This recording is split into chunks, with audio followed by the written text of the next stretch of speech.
Hello friends, स्वागत है आपका फिर से A to Z job vacancies channel में।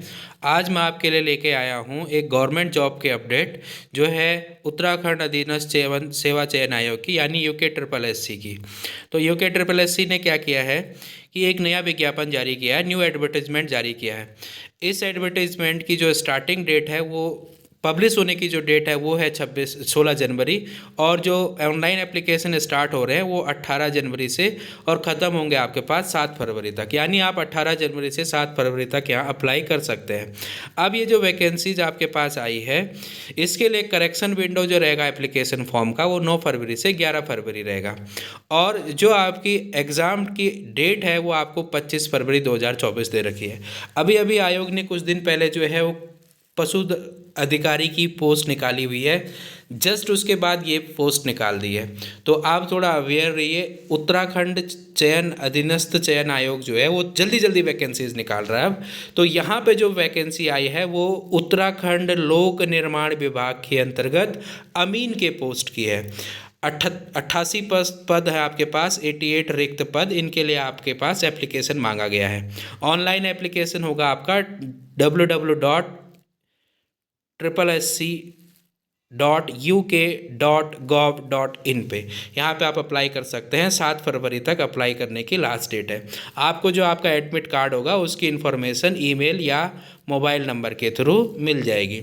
अब आपके पास है कि जो अमीन की पोस्ट है वो किस तरह से 88 पोस्ट डिस्ट्रीब्यूटेड है। तो एससी कैटेगरी में आपके पास 14 पोस्ट, जिसमें से 4 उत्तराखंड वुमेन की, एसटी में 3, जिसमें से 1 उत्तराखंड वुमेन की, ओबीसी में 14 पोस्ट, जिसमें से 4 उत्तराखंड वुमेन की, उसके साथ ईडब्ल्यूएस में से 8, जिसमें से 2 उत्तराखंड वुमेन के लिए, क्योंकि आपको पता है 30% जो है वो पोस्ट उत्तराखंड गवर्नमेंट में वुमेंस के लिए होती है। अब जैसे जनरल में 49 पोस्ट हैं, तो इसमें से 15 पोस्ट जो हैं वो वुमेन के लिए हैं। तो 49 में से 15 आप हटा दीजिए, जितनी बची आपके पास, यानी आपके पास बचेंगी यहाँ पे 34 पोस्ट। वो 34 पोस्ट आपके पास सामान्य बॉयज़ के लिए होंगे, ओपन कैटेगरी के लिए होंगे। तो टोटल आपके पास 88 पोस्ट है। इनकी जो सैलरी है वो लेवल 4 के अंतर्गत आएगी।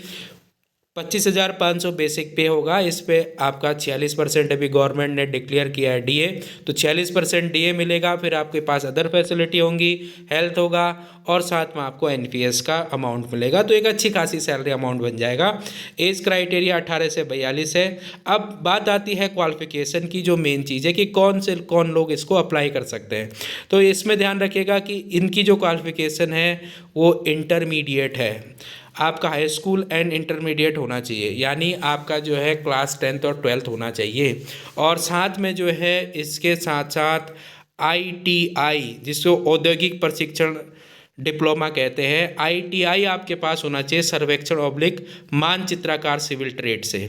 तो 2 ईयर का ये डिप्लोमा होता है। अगर आपका रिजल्ट अवेटेड है तो आप अप्लाई नहीं कर सकते हैं। हाँ, अगर विज्ञप्ति के लास्ट डेट तक, यानी 7 फरवरी तक आपका रिजल्ट आ जाता है, तो जिस दिन आपका रिजल्ट आ जाएगा आप तुरंत अप्लाई कीजिए और उसको फॉर्म को आप फिल कर सकते हैं। लेकिन ध्यान रखिए, अगर आपका फाइनल ईयर में है और रिजल्ट अवेटेड है तो आप अप्लाई मत कीजिएगा। आप एप्लीकेबल नहीं होंगे, क्योंकि जब आप दूसरे दिन डॉक्यूमेंट वेरिफिकेशन कराने जाएंगे तो उस दिन आप जो है दिक्कत में आ जाएंगे, उस दिन आपको लेगा ही नहीं। तो ये आयोग की भर्तियों का क्या रहता है कि आप लास्ट डेट तक, जिस दिन भी अप्लाई कर रहे हैं उस दिन तक आपकी सारी क्वालिफिकेशन ओके होनी चाहिए। बाकी आपके पास जो इसका सिलेबस है वो उसके बारे में मैं डिस्कस कर दूं। 100 मार्क्स का पेपर होगा, सब्जेक्ट से रिलेटेड होगा, यानी आपका केवल जो सिविल ट्रेड से रिलेटेड चीज़ें हैं जो आपने आईटीआई में पढ़ी हुई हैं वही आएंगी।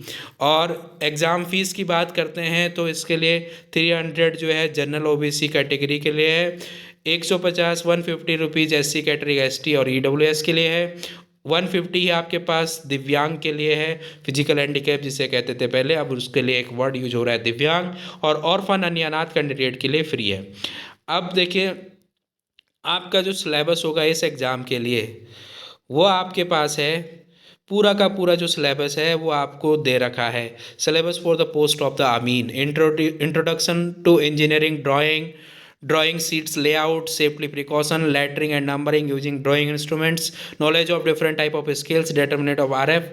इस तरह से सारी चीज़ें वही हैं जो आपने सिविल ट्रेड में पढ़ी होंगी। तो आईटीआई के दौरान जो आपने सिविल ट्रेड में पढ़ी होंगी वो सारा सिलेबस यहाँ पूछा जाएगा सारे ईयर्स का, और ये यूनिट 11 यानी 11 यूनिट आपके पास है। अब आप कीजिए क्या, इन सारे टॉपिक्स के अकॉर्डिंग ही प्रिपरेशन कीजिए। आप अपनी आईटीआई की बुक्स उठाइए, उन बुक्स में जो है ये टॉपिक्स ढूंढिए और उसके अकॉर्डिंग प्रिपरेशन कीजिए, आपका 100% सिलेक्शन हो जाएगा। आप किसी पर्टिकुलर बुक पे मत जाइएगा, उन्हीं सारी बुक से इन टॉपिक्स को तैयार कर लीजिए, आपका सिलेक्शन पक्का है। और यदि आप चैनल के साथ नए हैं, इसी तरह के अपडेट्स से बना रहना चाहते हैं, तो चैनल को सब्सक्राइब करना मत भूलिए, बेल आइकन को प्रेस कर दीजिए। अगर आपको फॉर्म भरने में कोई भी प्रॉब्लम आती है तो आप इस वीडियो के कमेंट बॉक्स में कमेंट कर सकते हैं, मैं आपको गाइड करूंगा। कभी कभी आपको फ़ोटो रिसाइज करने में भी दिक्कत हो सकती है, तो I will try my best to help you. Good luck. आप अच्छे से एग्ज़ाम की तैयारी कीजिए और ध्यान रखिएगा एग्ज़ाम डेट का।